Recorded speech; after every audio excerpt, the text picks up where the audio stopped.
यह झगड़ा झंझट में यहाँ फंसे पड़े हुए हो।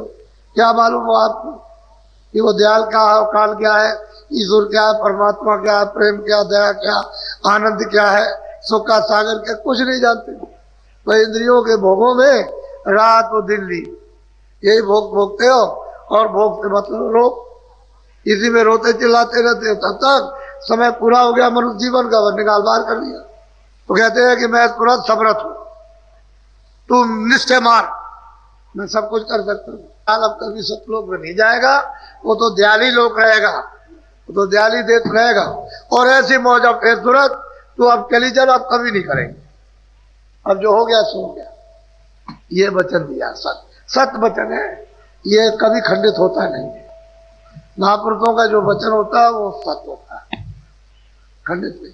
अब जीव जो है, जीवों को चाहिए, इसमें लगे पड़े हुए इधर में क्या होने वाला, फंसे हुए हो, ऐसे कहीं कुछ मिल जाएगा? अंधेरे में टटोल रहे हो, इसमें से कुछ नहीं जाएगा। ये अंधेरा ही तो है दिन और रात का, आंख से अंधे, कान से बहरे, तो बताओ क्या आपको मिलेगा? कहाँ जाओगे, कहाँ से आएगा, कुछ पता ही नहीं। बिना महात्माओं के बच्चा कुछ काम नहीं होगा। इसलिए ये समुदाय जो आपके सामने, आपने कभी भी इस तरह का दृश्य आपने प्रयागराज में नहीं देखा, जो आपको ये दिखाई दे रहा आंखों से इस तरह का।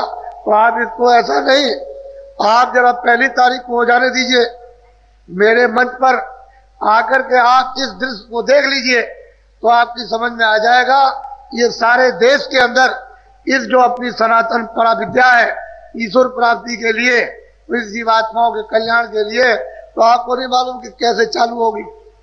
आप तो जानते हैं जीवों को तो लाभ होने चाहिए, ये तो सबके लिए समा, ये सबके लिए उसकी दया बरसेगी। तो ये नहीं है, यदि ऐसा मत समझो कि मैं बहुत बुरा हूं, मेरे लिए दया नहीं बरसेगी, ऐसी बात नहीं। वो तो जब धारा चलती है तो उसमें कूड़ा कचरा कौन देखता है? जो ज्वार भाटा आता है, जब समुद्र से जब वो ज्वार भाटा आता है तो बड़े बड़े स्टीमर और बड़ी बड़ी गंदगियां वहां पड़ी रहती है, उसको साफ को लेकर के वो स्टीमर और साफ लेके चला जाता है। ऐसे ही मालिक की दया का जब ऊपर से बेग चलेगा, लेकिन आप उसके लिए जरा तैयार तो रहो किनारे पर, किनारा तो पकड़ लो कि किनारे पर जरा सा बैठे रहो कम से कम रोज कि ज्वार भाटा है एक ही बार, ये सब के सब जो इंतजार कर रहे हो सब एक ही साथ चले जाओ, निकल। ऐसी इंतजारी करनी पड़ती है, ऐसा नहीं। तो ये दृश्य है, ये सौभाग्य हमारा भी, आपका, इलाहाबादियों का भी, तीर्थवासियों का भी, सबका सौभाग्य है। ऐसा नहीं किसी एक का हो, सभी का, जितने भी यहाँ रहते हैं सबका अहोभाग। और ये ऐसा सुजोग, ऐसा सौभाग्य को मिल पड़ा। और ये कोई भी मल्लाह या कोई भी हमारे ब्राह्मण पंडा ये समझते हो कि बाबा जी कोई कब्जा करने आए, तो हमारा ये काम नहीं है। हमने तो काम किया और करने के बाद चले गए। कौन आता है, कब फुर्सत मिलती है? अरे भाई ये तो किराए का मकान है, पता नहीं किस दिन पूरा हो जाए। हम तो किराए के मकान में रहते हैं, हमारा जब हम किराए के मकान में रहते हैं तो हम यहाँ कब्जा करके क्या करेंगे? हमारा है यहाँ क्या? इसलिए सब कुछ नहीं।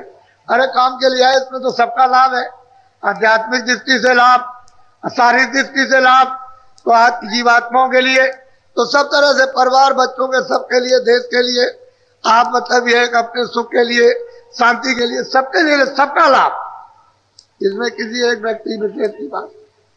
तो ये पराविद्या हमारी सनातन है, ये अनादि काल की, और अनादि काल की विद्या जिसको हमने छोड़ दिया उसके बगैर हम सब लोग दुखी परेशान हैं।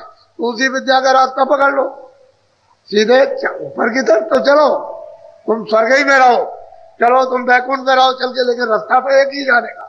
जब तुम्हारी इच्छा हो तो स्वर्ग में रह जाना, बैकुंठ में रह जाना, पारब्रह्म में रह जाना, ब्रह्म में रह जाना, परे चले जाना, लेकिन यहाँ से चल तो चलो, निकलो तो यहाँ से। लेकिन आप यहाँ से निकलो अंधेरे में पड़े रहोगे तो बच्चा, तब तो आपको कोई सुख नहीं मिलेगा। ये सब चीजें अपनी अपनी जगह पर सत्य है, जो जिसकी जगह अपनी जगह बिल्कुल निश्चित है, इसलिए आप उसको अदल बदल नहीं सकते हो।